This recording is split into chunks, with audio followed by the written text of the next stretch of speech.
So this past weekend was, for many of us of the general public, our first official hands-on look at Diablo 4. And even though I had already studied the game as extensively as I could through Blizzard's own announcements, blog posts, and videos, as well as anecdotes and even guides from those who have had even earlier access to the game, I was still able to discover a lot about Diablo 4 and was even surprised, sometimes pleasantly, sometimes not so much so, by many of the features and findings I'd encountered. So with that, here are 8 things I found very interesting and significant based on my experience with the beta. And first is that the game feels very accessible, although that was pretty much to be expected because it's not trying to be the next Path of Exile and is really doing its own thing, nor is it, for that matter, trying to be like Diablo 2 or any other of its predecessors. And even though on the surface there are a lot of things that seem very simple, behind that, if you read into the fine print, there's actually a decent amount of depth as well that I found. So what I think the team is really going for here is, through ease of access, mass appeal, which obviously is very important to them, and yet still making the game difficult enough to master by providing a satisfying amount of depth. And let me give you a few examples of that. First, starting with item tooltips. So you'll see that on gear specifically, there's actually something called item power, which at a glance looks like a quick and easy way to just be able to compare items and how good an item actually is to equip. And while this could be a way to quickly determine power at a glance, especially if you're, say, a console player or are a bit short on time, say you're doing co-op, to make the most out of your gear and optimize your character, you'll still have to read into the individual attributes that the gear provides, because there are ones that are going to be better than others and or more highly rolled than others. And what's more is, especially if you get, say, a certain item for a certain class and transfer it via the shared stash to another character of yours, you also want to make sure that some of the bonuses actually apply, like plus skills, to that specific class. Another example is in terms of your character stats, you do get like summarized numbers like an attack power and armor values on your character pane, but if you expand that, you'll also be able to read the more specific attributes that your character has. And in Diablo 4, there are even new keywords and item and skill properties that have been added, like lucky hit chance, overpower, fortify, daze, vulnerable, etc. And these should, theoretically at least, diversify gearing past your old critical strike and critical strike damage. And not to mention, plus skill is also making a return from mainly Diablo 2 and seems to be quite viable and important as well. And so I do think that if there are many different types of viable item properties, and in addition to that, ways that they can actually synergize or act as multipliers even, can make itemization, skill tree choices, and later on even paragon boards quite interesting indeed. And another thing that players have really been able to experience this time with the beta, especially with the sheer number of players that have been able to get access to the beta, is Diablo 4's MMO-esque features. And personally, I think that with the way it's been done, this is an overall plus for the game. And I think in particular, there's some real incentives for grouping up with other players and playing with your friends, for example. And not only that, but I found that with Diablo 4, grouping up, especially with your friends, is a lot more seamless and even immersive compared to previous games, where in the past you'd just be in some sort of game lobby or menu, which in and of itself is pretty immersion breaking. But now, not only are you just chilling in town and then your friends can just suddenly show up in town, or maybe they're in another corner of the world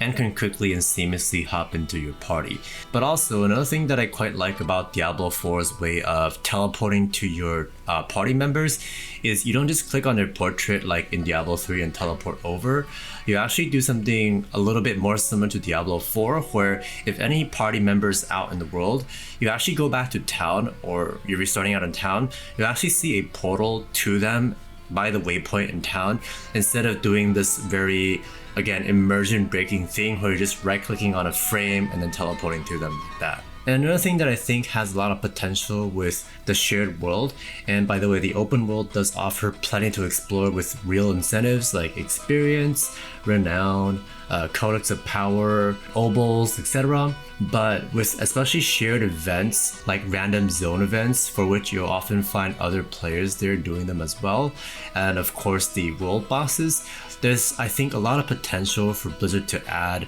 things like, again, shared events to make the world feel a lot more alive, so to speak, and an actual living and breathing thing other than like a fixed, more like mechanical or solved type of deal.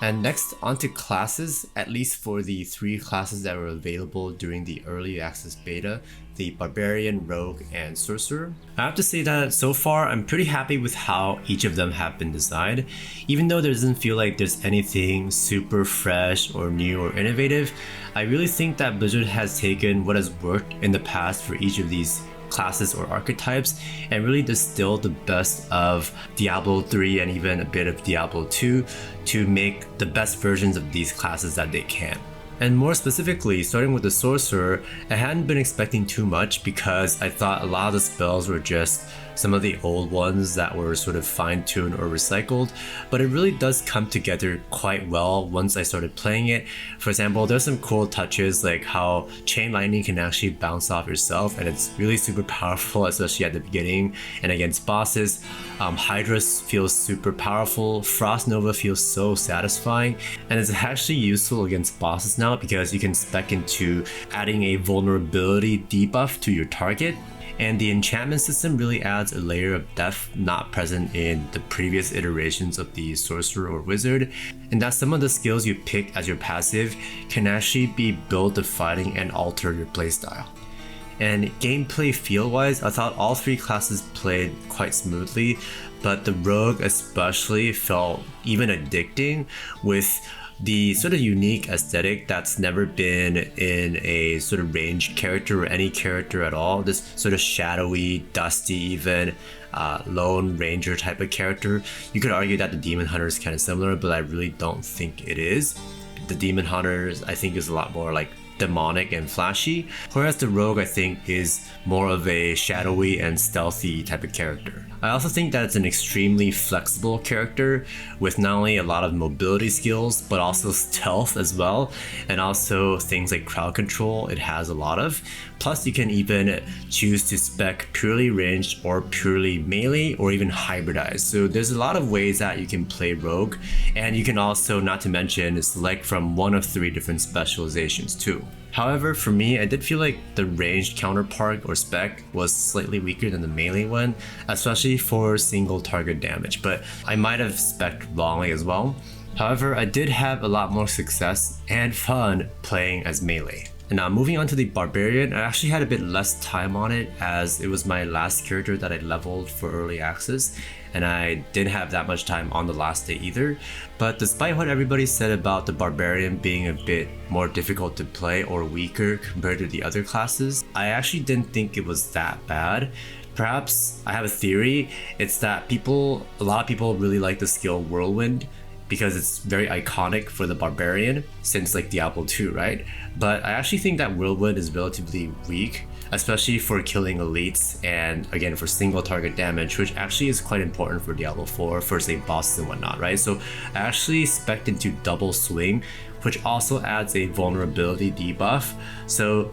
AoE wise, I wasn't doing that well, but it wasn't too bad because, you know, the monsters were weak anyway if they could be AoE'd. And then for the elites though and bosses, I found that I was making fairly quick work of them. Now the arsenal system, which is, by the way that you can assign different weapons to each of your skills, is somewhat interesting, but I think it'll really only go online much more so later on when you skill up your weapon expertise, which is actually another sort of add-on to the system where you can level up your skill with different weapons to gain various bonuses. So that could have an effect depending on the type of skill that you want to use in combination with the passive that you get as well, right? So these two combined together,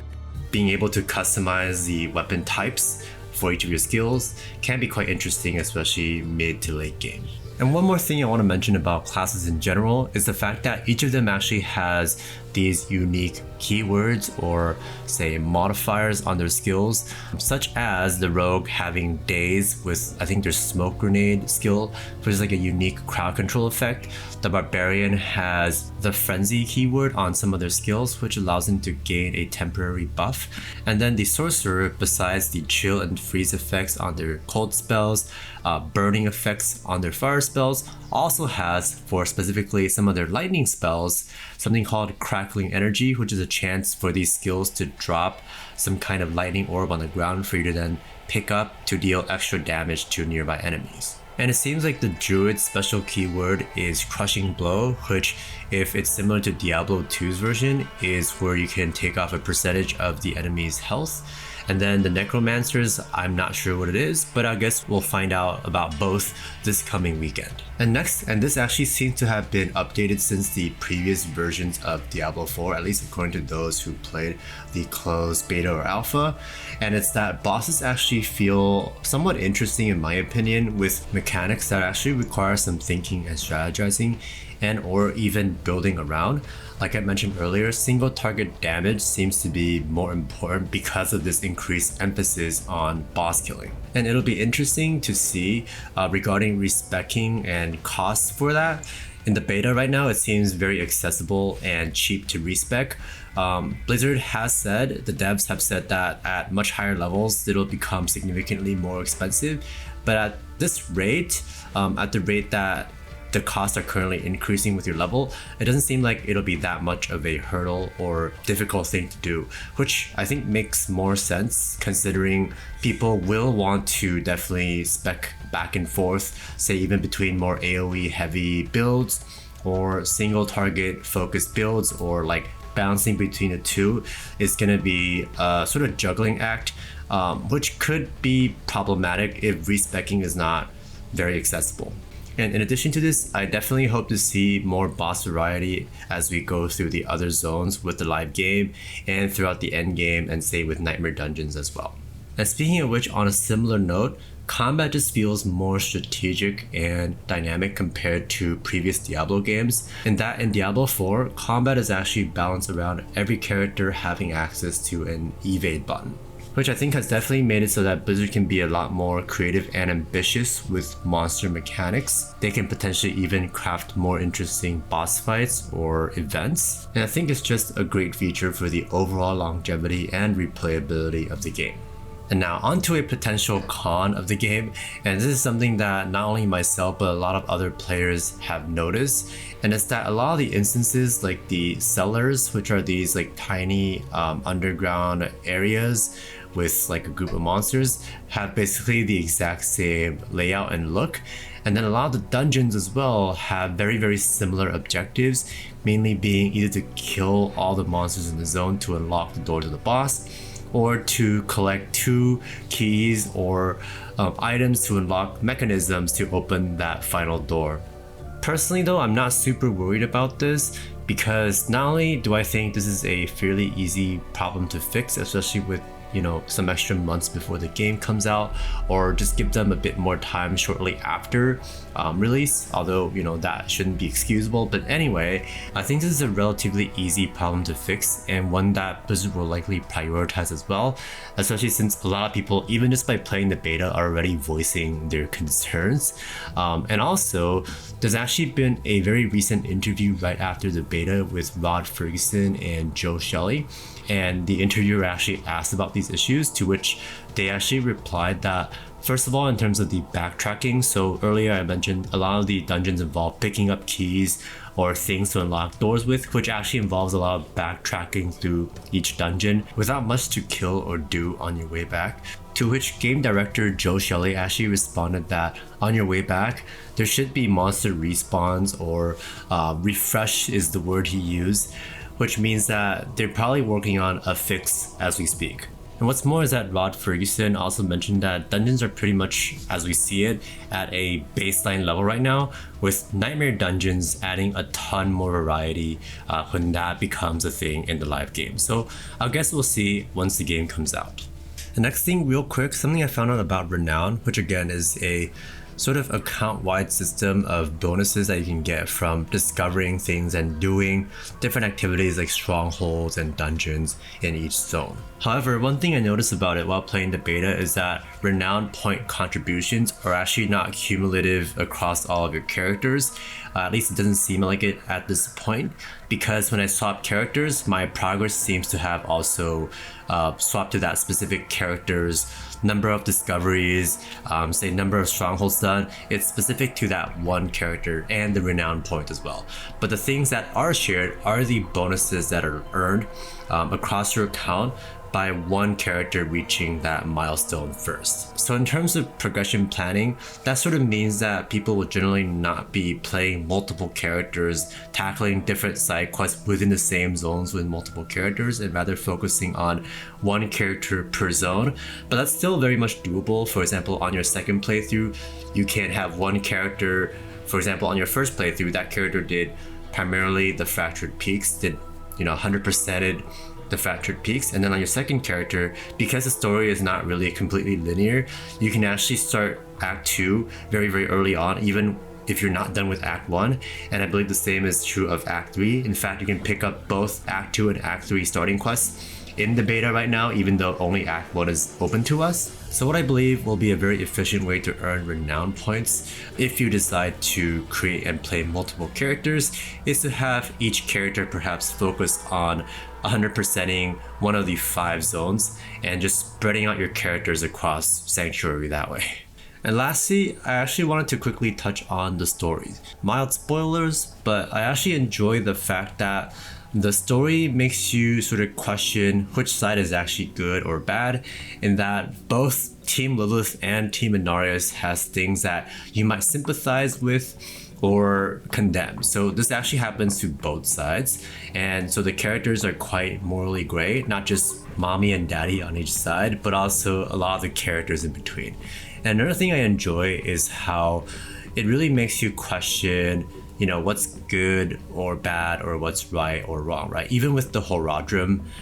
again, I'm not going to spoil it, but even the Horadrim themselves might not actually be completely trustworthy, as we really don't know what their end goal is either. So only time will tell when the actual story unfolds in June, and I'm looking forward to it. And with that, let me know what you think about Diablo 4 in the comment section below. Plus, if you liked the video, be sure to smash that like button and also consider subscribing for more videos just like this one, and also cutting edge guides that I'll put out down the line. And with that, thank you so much for watching, and I will catch you in the next one. Peace.